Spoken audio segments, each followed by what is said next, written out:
Aujourd'hui, on plonge dans un des sujets les plus fascinants du SEO moderne, c'est le procès antitrust de Google qui a eu lieu à partir de 2023 et qui s'est fini l'an dernier. Alors je me suis plongé dans les 270 pages de contenu. Alors c'est le contenu de la cour américaine, la cour de justice américaine, qui résume un petit peu tout ce qui s'est passé pendant ce procès. Ce que je vais faire, c'est que je vais diviser cette vidéo en 3 parties. La première partie, c'est tous les chiffres qui sont sortis dans ce procès, qu'on n'avait jamais entendu, et qui concernent Google et qui nous apprennent à mieux faire du SEO. La deuxième partie, c'est les stratégies que Google utilise pour rester numéro 1, et ça aussi, ça nous aide. Et à la fin, je ferai une troisième partie sur tout ce qui a fuité dans ce procès et qui concerne vraiment le référencement naturel et qui nous apprend à mieux faire du référencement naturel. On y apprend dans ce procès différentes choses. Je vous donnerai le contexte de ce procès juste après, mais on y apprend notamment l'existence de certains algorithmes dont j'ai déjà parlé sur cette chaîne, mais qui vont nous apprendre à mieux faire du SEO, du référencement naturel en 2025. On démarre tout de suite avec la partie 1. Avant de démarrer, juste un petit mot pour remercier le sponsor de la vidéo qui est mon partenaire TOT-SEO. TOT-SEO, c'est un outil pour créer des contenus SEO performants avec notamment une fonctionnalité d'optimisation sémantique qui va vous donner tous les termes à utiliser pour que votre contenu soit optimisé en SEO. Je vais vous en reparler en vous montrant une petite fonctionnalité très peu connue mais qui marche très bien et qui m'a permis de positionner plusieurs articles sur des requêtes très concurrentielles.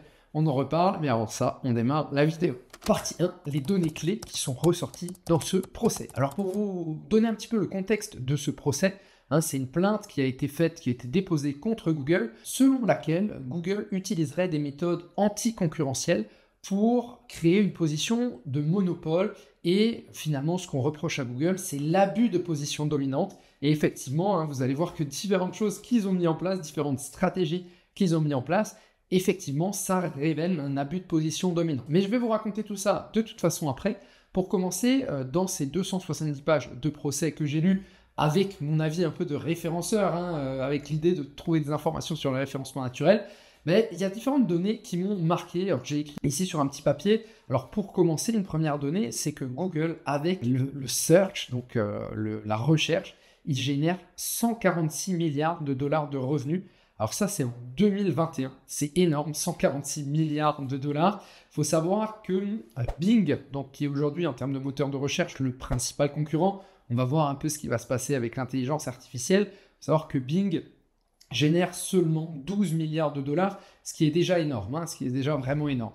Il faut savoir qu'aujourd'hui, à part Bing, tous les autres moteurs de recherche ne sont plus propriétaires de leurs données. C'est Yahoo Search et un autre qui en fait se base sur Bing, pour information. Donc Bing, aujourd'hui, il génère 12 milliards de dollars, alors que Google, ça génère 146 milliards de dollars. Et en fait, tout ça, ça a plein de conséquences que je vais vous raconter après, qui font que Google est capable de s'imposer un petit peu et qui nous donne des informations sur comment se comporter en SEO par rapport à ça. À savoir aussi, Apple a estimé un petit peu le coût d'un moteur de recherche à une époque où ils pensaient en créer un, et ils ont estimé que ça coûtait 6 milliards par an. Donc vous imaginez, sur les 12 milliards que génère Bing, il y a déjà 6 milliards par an qui sont utilisés simplement pour maintenir un moteur de recherche opérationnel. Lorsque Google a des données, notamment 18 mois de données, ils estiment que c'est 17 ans de données de Bing. Donc vous imaginez le volume de données que détient Google. Ils ont estimé que 18 mois de leurs données, ça équivalait à 17 ans de données de leur principal concurrent Bing. Donc vous voyez un petit peu l'importance de ces données sur Google, et il y a notamment un truc particulier, c'est que Google a beaucoup plus de données sur mobile. Bing en fait est un peu utilisé sur des écrans classiques, des écrans d'ordinateur, mais très peu utilisé sur mobile. Et en fait, cet ensemble de données, ça permet à Google d'offrir de meilleurs résultats de recherche. Vous avez dû essayer, parfois on fait des recherches sur Bing, c'est frustrant parce qu'on ne trouve pas notre résultat, là où Google, on trouve toujours le meilleur résultat. Et en fait, Google a utilisé l'ensemble de ces données pour optimiser les résultats de recherche et en créant notamment différents algorithmes dont je vous parlerai dans la dernière partie de la vidéo. Un autre point aussi qui m'a intéressé, c'est l'importance des données. En fait, Google voit 9 fois plus de requêtes que tous ses concurrents combinés, et sur mobile, c'est 19 fois plus. Donc vous voyez, ça veut dire que potentiellement, on va dire une requête comme comment goûter une bière, en fait elle est recherchée sur Google alors qu'elle a peut-être jamais été recherchée sur un autre moteur de recherche. Et ça, en fait, ça donne à Google un avantage concurrentiel parce que ça permet à Google d'optimiser directement ses résultats de recherche. Là où Bing, bah, si ça n'a jamais été recherché, forcément, le résultat de recherche va être mauvais. Et vous voyez, c'est là que Google a un gros avantage concurrentiel et ils ont vraiment réussi à installer cet avantage concurrentiel au cours des dernières années avec différentes méthodes dont je vous parle juste après. Mais vous voyez un petit peu, c'est aussi ça, ce qu'on apprend dans le process, c'est un petit peu ce genre de données sur Google, sur un moteur de recherche, combien ça coûte. Et ça nous donne aussi des informations, notamment sur le fait que ChatGPT a beau arriver en force aujourd'hui, ça va quand même être très dur de concurrencer Google. Ça ne veut pas dire qu'il ne faut pas optimiser par ChatGPT, je vous fais plein de vidéos sur le sujet, mais ça donne quand même des indications sur le monopole qu'a réussi à installer Google.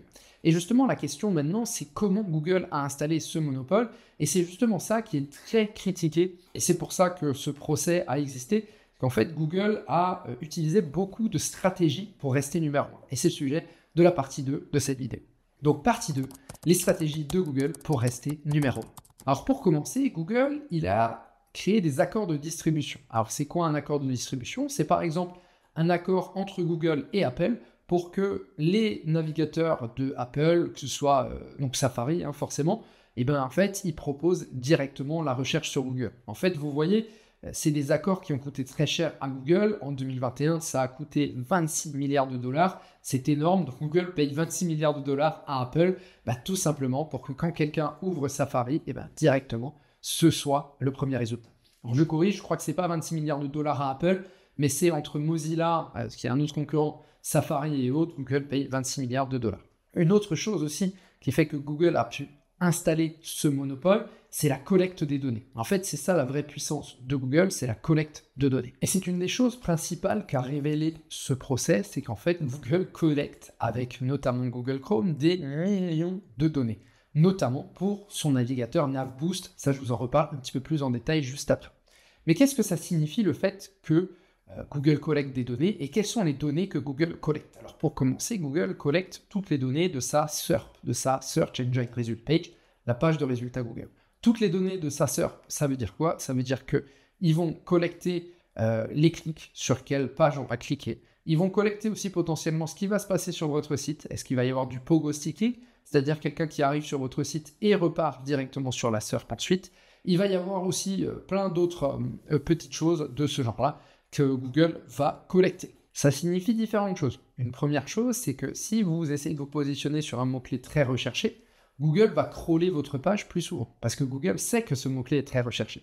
Ce que Bing, avec moins de données, ne va pas toujours savoir.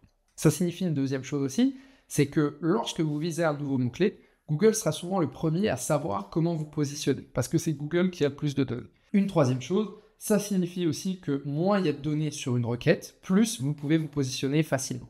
Forcément, vous savez, s'il n'y a que 10 recherches par mois, ou même 0, peut-être que Google va moins prioriser cette requête. Ça, c'est quelque chose qui ressort un petit peu du process, c'est le fait que certaines requêtes sont plus importantes, certains mots-clés sont plus importants que d'autres aux yeux de Google. Et je pense que c'est une des choses principales qui ressort de ce procès, et après je vais vous détailler vraiment ce que nous, en tant que SEO, on peut prendre de ce procès pour améliorer nos process, c'est le fait que Google collecte l'ensemble des clics de tout ce qui se passe. En fait, Google, ils sont accros à la data. Parce que eux, ce à quoi ils sont accros, c'est donner la bonne réponse à leurs utilisateurs, donner la meilleure réponse possible.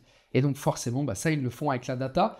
Et ça, d'ailleurs, c'est une slide qui ressort un mot qui fuite dans le procès, c'est que Google dit quelque chose de la manière suivante, ils disent, on a essayé de donner le contenu le plus pertinent.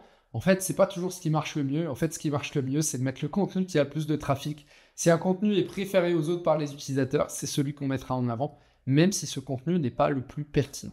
Et ça, c'est très important à remarquer, et on va rentrer encore plus dans les détails dans la partie 3 de cette vidéo, où je vais vous parler des différentes informations que nous, les SEO, on peut reprendre de ce procès. Partie 3, ce que le procès nous apprend sur le SEO. Alors la première partie, et je vais revenir un peu sur ce que j'ai dit avant, c'est la click data. Les données de clic sont cruciales. Alors ce qu'on a appris dans le procès, c'est les différentes données de clic qui ont fuité. Parmi celles-ci, il y a les résultats sur lesquels un utilisateur clique sur la SERP. Search Engine Result Page, page de résultats Google. Ça c'est logique, on s'y attendait. Mais pas que, attention. Il y a aussi, est-ce qu'un utilisateur va retourner sur la page de résultats Google après être venu sur votre site? Ça, c'est traqué par Google et c'est important aux yeux de Google. Il y a aussi le temps passé sur une SERP, sur une page de résultats Google, et il y a aussi à quel point l'utilisateur va scroller sur la SERP pour trouver le bon résultat. Vous voyez, Tout ça, c'est des choses qui sont monitorées par Google. Autre chose auquel Google attache de l'importance et qui est ressorti dans ce procès, c'est ce qu'ils appellent les données de mots-clés. Alors ça, en fait, ils accumulent des données sur le nombre de fois où un mot-clé est recherché, sur l'information que recherche un utilisateur pour un mot-clé ou autre encore. Et ça, c'est important à leurs yeux parce que ça leur permet ensuite de prioriser quel contenu mettre en avant en premier et plein d'autres choses ensuite. Donc, Google, ils analysent ensuite les clics, le temps passé sur une page, même les mouvements de souris. Vous voyez, tout ça, ça a une importance pour Google. Et ça, c'est vraiment important parce que ça change notre manière de faire du SEO. Là où avant, on se disait un mot-clé, je fais le meilleur contenu, comme je vous l'ai appris dans différentes vidéos et c'était bon. Là, en fait, c'est un mot-clé et derrière, j'optimise l'expérience utilisateur. C'est-à-dire qu'il faut que l'utilisateur ait la meilleure expérience possible de ma page pour que vraiment ça matche derrière. Alors, l'expérience, c'est quoi? C'est répondre à l'intention de recherche. L'expérience, c'est quoi? C'est avoir des articles qui sont agréables à lire. Ne me faites plus des articles avec des gros blocs de texte écrits trop petits. Je vais faire une vidéo sur mes astuces pour optimiser l'UX d'un article de blog. Donc, je vous inviterai à la regarder, mais différents conseils. Moi, je conseille toujours d'écrire en 18 ou en 20 pixels. Déjà, d'écrire en écriture noire. Une ou deux phrases par paragraphe maximum. Descendez régulièrement. Faites des H2, des H3 pour que la lecture soit facilitée. Et surtout, vérifiez sur mobile. Souvent, nous, comme on travaille sur PC, tous les SEO, eh ben, on oublie d'aller vérifier sur mobile. Et en fait, il faut aller vérifier si l'information sur mobile, elle est facile à lire. Un autre point, c'est que Google a révélé dans ce procès l'existence de NavBoost. Alors, NavBoost, c'est quoi? C'est un algorithme de Google, je pense qu'on va le définir comme un algorithme de machine learning, en fait, qui va se baser sur les données de la SERP. C'est-à-dire que NavBoost va regarder sur quoi un utilisateur a cliqué dans la SERP. Est-ce qu'après avoir cliqué, il est revenu sur la SERP? Est-ce que l'utilisateur a scrollé sur la SERP? Et à partir de là, il va donner des boosts à différentes pages, dont le nom de NavBoost, Navigation Boost. Donc vous voyez, le principe de NavBoost, il est assez simple. C'est l'idée que si un contenu sur la SERP plaît plus que les autres, on va plus le mettre en avant. Alors, NavBoost, selon ce qui ressort dans le procès de Google, ça se baserait a priori essentiellement sur la data de la SERP. Moi, de ce que j'ai compris, parce que tout est en anglais, c'est pas toujours facile à comprendre, moi j'ai quand même une petite idée, c'est que pour moi, ce qui se passe sur votre page ensuite, c'est aussi traqué par Google, combien de temps les gens vont passer. Est-ce qu'ils vont visiter plusieurs pages sur votre site? De toute façon, ça c'est des données que Google va avoir avec Chrome, son navigateur. Donc, à mon avis, c'est des choses qui sont traquées aussi. Donc, l'idée, c'est vraiment de regarder sur un site web quelle est la page la plus visitée. Pareil, s'il y a du trafic externe qui vient sur une page, il y a de grandes chances que cette page, elle commence à mieux se positionner. Donc, l'existence de NavBoost, c'est sorti vraiment pour la première fois lors du procès. Enfin, dernier point, Google traque aussi les returning visitors, les personnes qui sont venues sur votre site et qui reviennent dessus. Ça, c'est aussi très important aux yeux de Google. Et donc, il faut essayer un maximum de créer des contenus sur lesquels les gens vont avoir envie de revenir. Pour créer des contenus sur lesquels les gens vont avoir envie de revenir, il y a différentes options. Il y a déjà une première option qui est de créer des contenus uniques et de les mettre à jour régulièrement. Ça va aider les gens à revenir. Il y a aussi l'idée d'avoir une approche média. Vous savez, une approche où vous allez publier régulièrement du contenu d'actualité. Qui dit contenu d'actualité dit les gens vont avoir envie de revenir sur votre site internet. Voilà, ça, c'est des choses qui sont très importantes pour optimiser vos contenus pour le SEO, auquel on n'a pas pensé avant. C'est vraiment ce procès qui a révélé ce genre de choses. Deuxième point qui est sorti de ce procès, c'est aussi l'importance de la donnée sur les queries. Alors, query, c'est quoi? C'est un mot-clé, c'est une recherche, une requête, ça veut dire. Et en fait, il faut savoir que Google traque aussi énormément ça. Il traque énormément, premièrement, parce que s'il voit qu'un mot-clé est très recherché, il sait qu'il va falloir crawler régulièrement. Donc, si vous êtes en train de vous battre sur des pages de résultats Google où il y a 60 000 recherches par mois ou ce genre de choses, sachez que Google va revenir tous les jours sur vos pages, voire plus que tous les jours pour vérifier ce qui se passe. Donc, ça devient essentiel de les mettre à jour et d'avoir des contenus au top du top.